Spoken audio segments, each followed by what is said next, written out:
Niti Dharma, meniti jalan nalar, bukan sekedar menerima warisan keyakinan.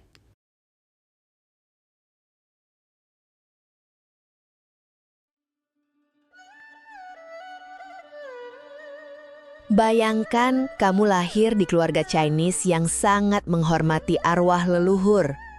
Setiap pagi, kamu diajari nyapa foto engkong sambil membakar dupa di depannya. Engkong itu ada di mana-mana, Nak.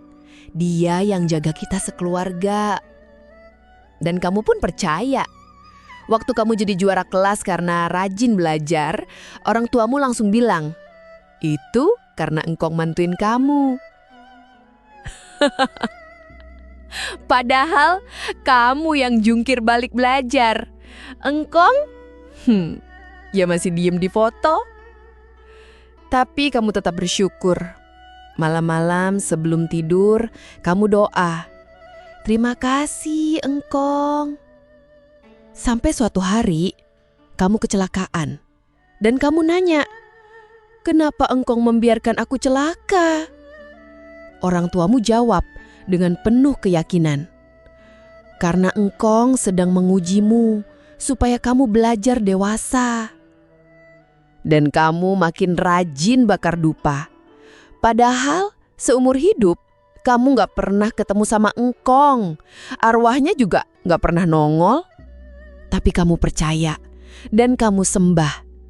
Sampai suatu hari ada orang lain lihat kebiasaan itu dan nyeletuk, "Wah, musyrik tuh nyembah arwah."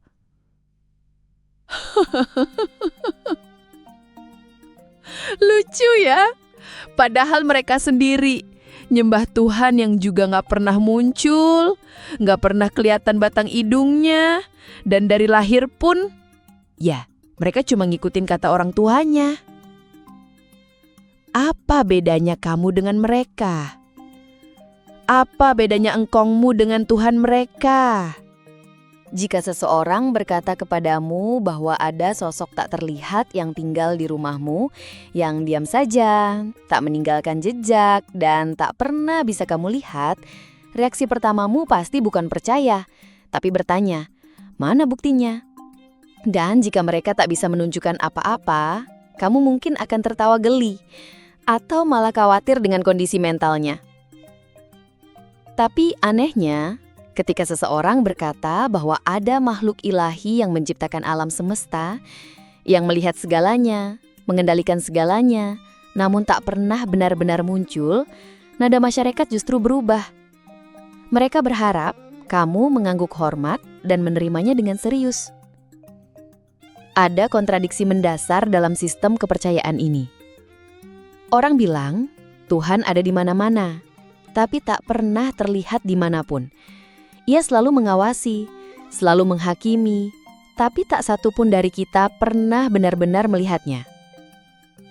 Bukan hanya dia tak pernah tampil di depan umum, dia tak pernah muncul sama sekali. Tidak ada pertemuan, tidak ada wawancara, tidak ada satu momen yang bisa kita konfirmasi kehadirannya. Bahkan tidak ada secuil bukti yang benar-benar tak terbantahkan. Orang beriman sering berkata, Tuhan bekerja dengan cara yang misterius. Tapi mari kita jujur, itu hanyalah cara halus untuk menghindari pertanyaan yang jelas. Kalau Tuhan benar-benar ada, mengapa Dia tak pernah muncul? Mengapa justru Ia bersembunyi, padahal keberadaannya adalah klaim paling penting dalam hidup miliaran orang? Beberapa orang bilang ini adalah ujian, bahwa kita diminta untuk percaya tanpa melihat. Tapi coba pikir, apakah masuk akal kalau logika ini dipakai dalam aspek kehidupan lainnya? Bayangkan jika sebuah pemerintahan mengklaim dirinya ada, tapi tak ada undang-undang, tak ada gedung pemerintahan, tak ada pemimpin, dan tak ada cara untuk menghubungi mereka. Apakah kamu akan berkata, "Oh, ini masuk akal, ini hanya ujian iman"?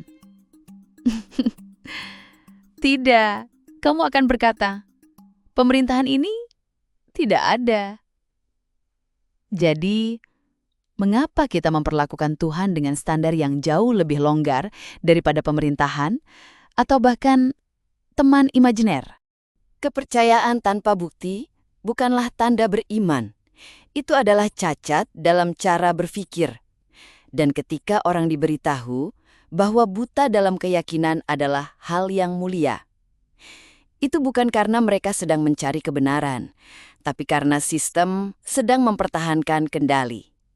Agama-agama sering berkata bahwa Tuhan dulunya pernah menampakkan diri. Dia berbicara kepada para nabi, membelah laut, mengubah air sungai menjadi darah, bahkan berjalan di atas air. Tapi bukankah aneh? Semua itu konon terjadi di masa lalu. Jauh sebelum ada kamera, sebelum video, internet, satelit. Sebelum manusia bisa mendokumentasikan kenyataan. Sebelum ada teknologi untuk membedakan mana yang nyata dan mana yang hayalan. Saat semua bukti hanya berupa cerita lisan, gulungan tulisan tangan, dongeng yang diwariskan dari mulut ke mulut.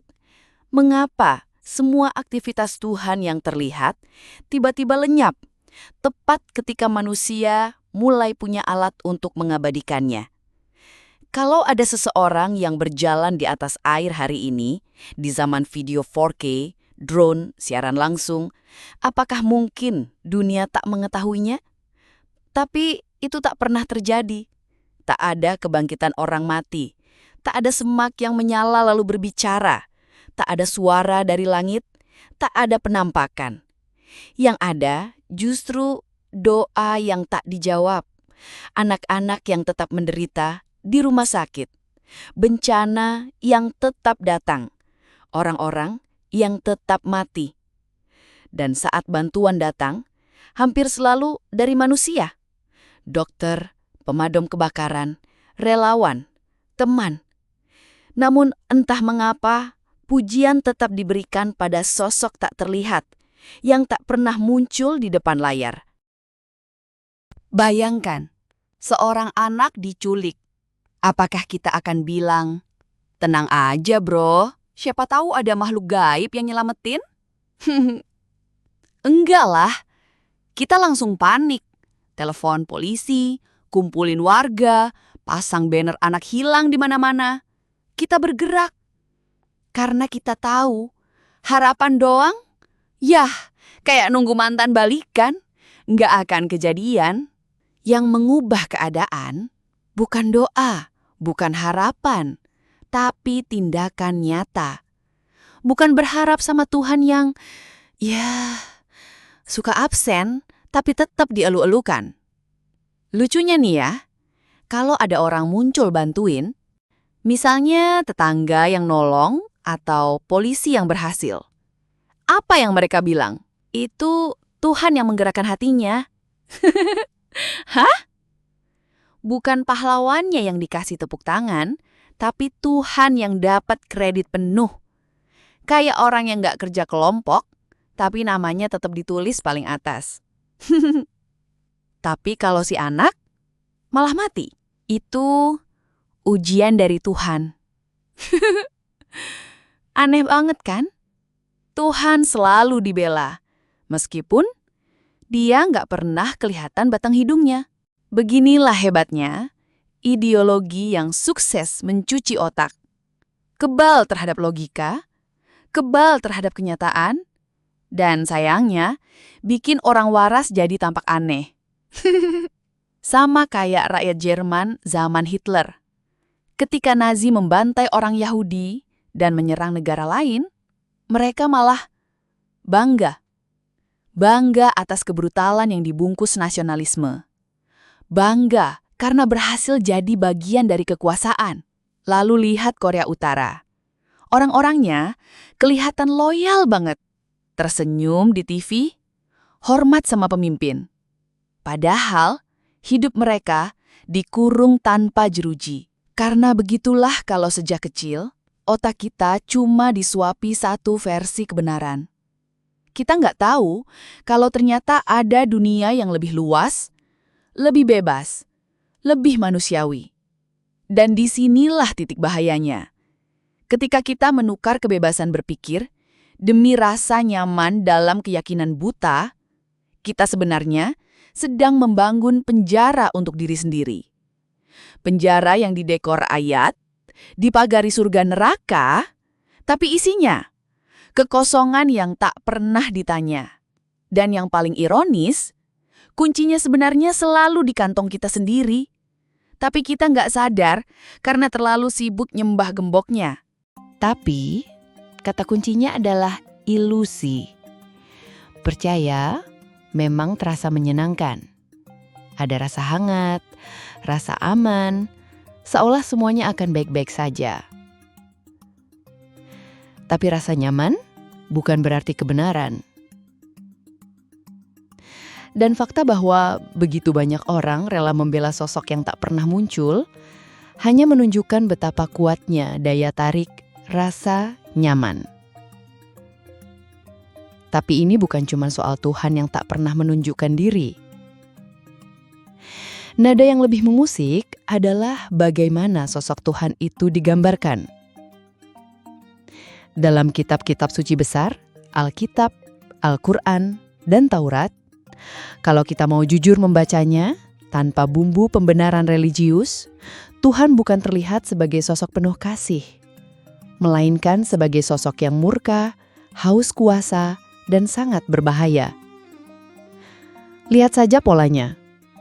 Dari halaman-halaman awal kitab suci, kita disuguhkan satu pesan kuat. Tuhan menuntut kepatuhan mutlak.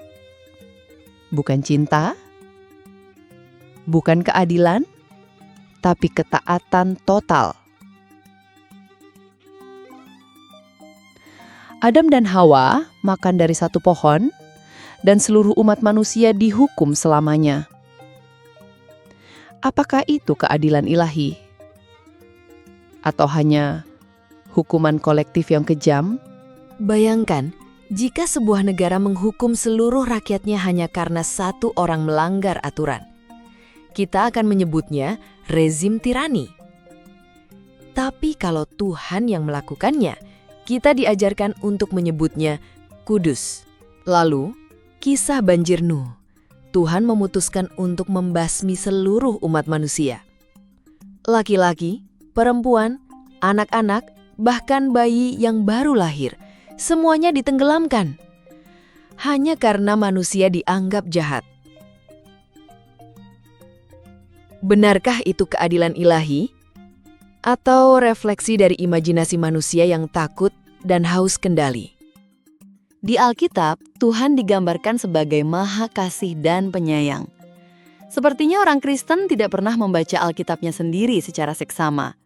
Di Perjanjian Lama, di mana kita disuruh menganggap semua ini sebagai kasih sayang. Iya, kasih sayang versi Tuhan yang kalau kecewa, boom, satu kota dibakar, satu bangsa dikutuk, satu umat dilenyapkan. Lucu ya? Kalau manusia melakukannya, itu disebut kejahatan kemanusiaan. Tapi kalau Tuhan yang melakukannya, wah, itu bagian dari rencana ilahi. Rencana ilahi kok isinya darah dan tangisan anak-anak. Bayangin, kalau ada pemimpin dunia sekarang, sebut saja Presiden X, yang bilang, saya baru saja mendengar suara dari langit. Dan suara itu menyuruh saya membantai seluruh desa karena mereka tidak beriman. Kita pasti bilang, orang ini gila, bawa ke rumah sakit jiwa. Tapi kalau ceritanya ada di kitab suci, kita malah diajarin untuk sujud dan bilang, betapa agungnya dia. Agung dari mana? Dan jangan lupakan soal budak. Tuhan katanya maha adil dan maha pengasih. Tapi bukan cuma membiarkan perbudakan, dia juga bikin aturan resmi tentang budak. Serius nih Tuhan, bikin aturan cara mukul budak, tapi nggak pernah bilang perbudakan itu salah. Itu mah bukan moral surgawi, itu buku pedoman ala zaman barbar. Ampun dah. Tuhan macam apa yang moralitasnya kalah sama aktivis hak asasi manusia? Lalu Al-Quran. Ayat-ayat perang, hukuman potong tangan, rajam sampai mati. Kita disuruh percaya itu datang dari Tuhan yang Rahman dan Rahim. Tuhan kok kayak kepala pasukan tempur ya? Coba jujur deh, kalau semua isi kitab ini datang dari manusia biasa, kita pasti udah bilang, ini naskah sadis penuh kekerasan. Tapi karena labelnya firman Tuhan, kita nggak boleh bertanya. Kita cuma boleh tunduk, diam, dan memuja. Ya elah, kasihan banget logikanya. Dan ketika semua dogma itu mulai runtuh, apa yang biasanya terjadi? Kamu akan dituduh sesat. Kamu akan dicap murtad. Dikeluarkan dari komunitas dan kadang dianggap kerasukan setan. Lucu ya? Kita bertanya karena ingin memahami, tapi dibalas dengan ancaman kekal di neraka yang katanya penuh api tapi tak membakar habis. Sekali lagi, siapa yang nulis logika ceritanya sih?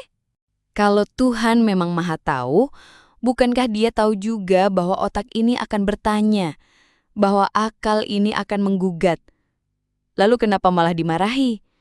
Atau jangan-jangan Tuhan bukan marah, tapi sistem yang kita buat atas namanya yang ketakutan kehilangan kuasa.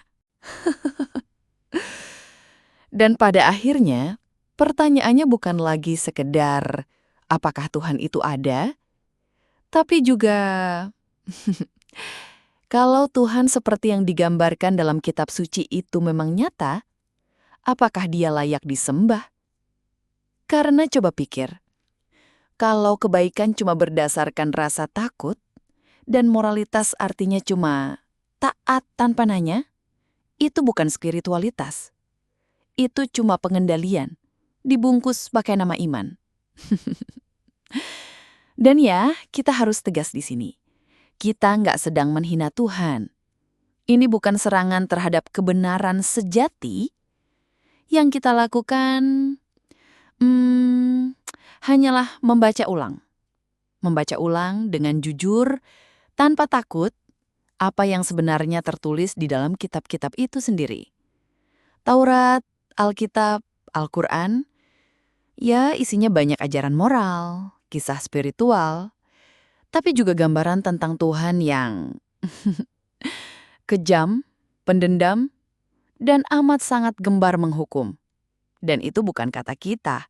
Itu kata kitab suci mereka sendiri. Tuhan dalam kitab suci itu. Luar biasa ya.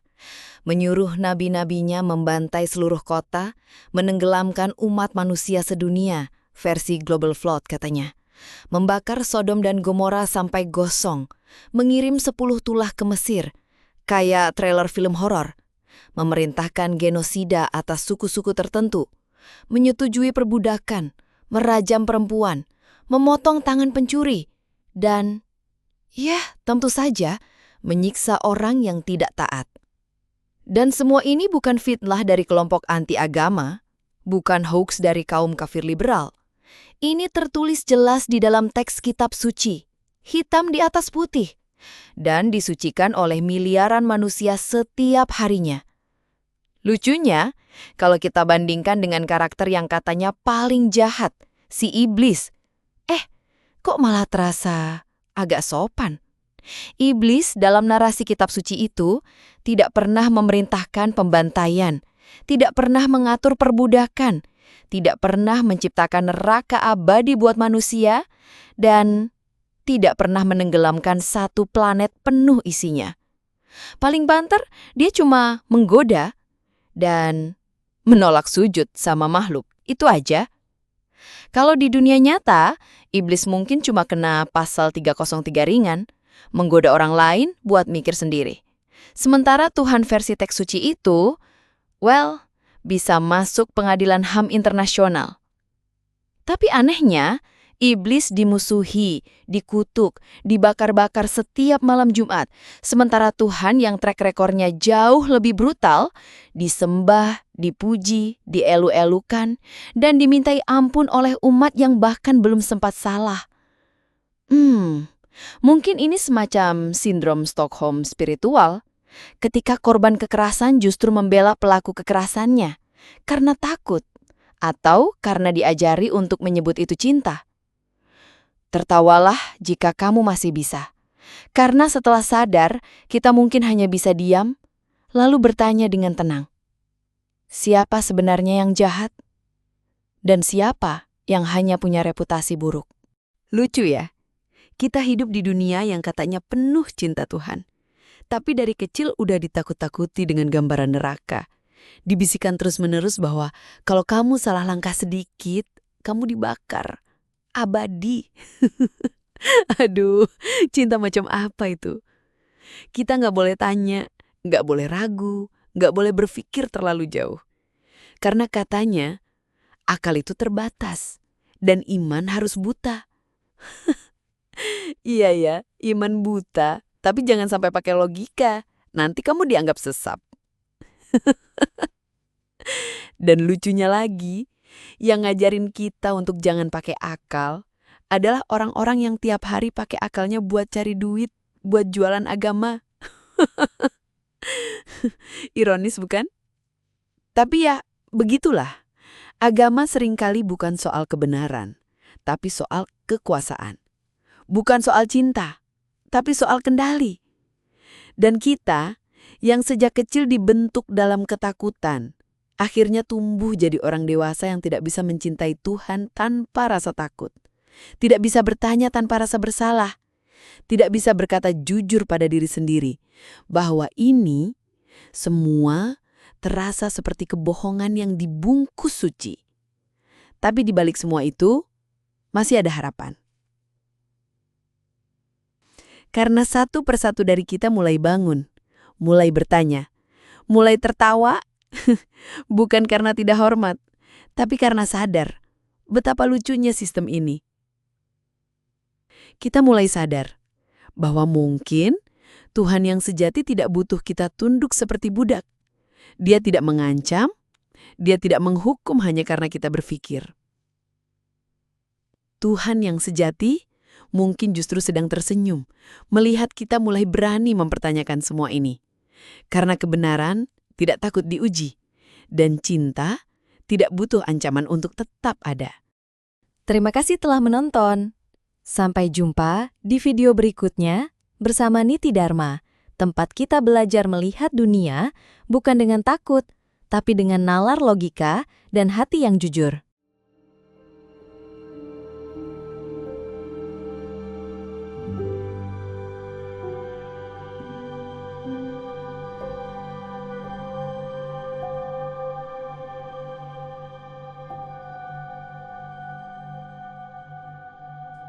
Setelah kita membedah bersama tentang keanehan konsep Tuhan dalam kitab-kitab suci agama, pertanyaan selanjutnya adalah, kalau begitu, siapa sebenarnya Tuhan? Tapi ternyata para ilmuwan neuroscience tidak lagi bertanya, siapa Tuhan? Mereka justru menjelaskan bagaimana otak manusia menciptakan konsep tentang Tuhan. Dan itulah yang kita bahas di video berikutnya. Silahkan tonton di kotak sebelah ini, dan sampai jumpa di video Niti Dharma berikutnya. Untuk kalian yang sudah terbangun dari tidur panjang dan siap melihat kenyataan apa adanya.